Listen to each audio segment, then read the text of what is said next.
Hi Han, hi Diego, hi Boss. Ang sarap pala magkaroon ng partner na katulad mo. Kaya thank you ako kasi ikaw ang napili ko at ang tama. Hindi yung tipong maganda lang, hindi yung dahil mayaman ka or sikat ka. Kaya pinili ko kasi ikaw yung taong makakakwentuhan ko, makakasabayan ko sa lahat, nakakabanding ko. Yun yung taong itatama ako sa lahat ng pagkakamali ko at ipagtatanggol ako sa iba. Yan ang totoong partner, and that's you, Han. Para sa akin, ikaw yung pinaka-the best na taong dumating sa buhay ko. I will always choose you, Han. We don't understand each other. God has a perfect timing to us. Worth the wait, ika nga. I feel so grateful to have you for my entire life. Sabay natin ipanalo ang lahat. Kakayanin natin lang lahat ng mga pagsubok na darating sa ating buhay.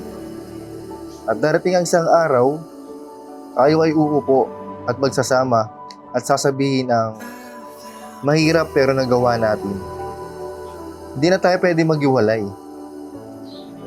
Kasi, ang dami na tayong alam sa isa't isa. Pangako sabay tayong tatanda at kahit hindi kita araw-araw kasundo, pero araw-araw kitang mahal.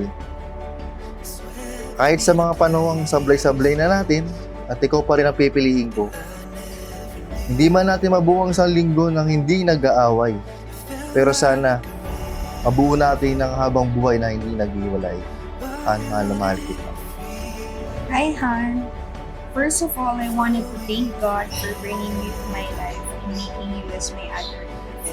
I never prayed for a specific standard, such as dapat guwapo, dapat pogi, dapat ganito, ganyan. Basta lagi lang, Lord, ikaw na ang bahala na. Still cannot believe na yung naghatid lang sa akin si Jollibee Puresa at ginuhos ko ay siyang magiging asawa ko.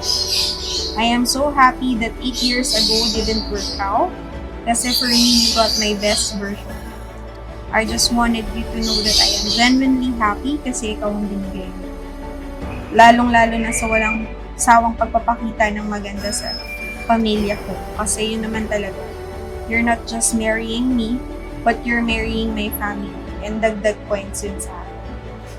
Ang pagmamahal na hindi nadamot na kahit sila mahal mo, hindi lang ako.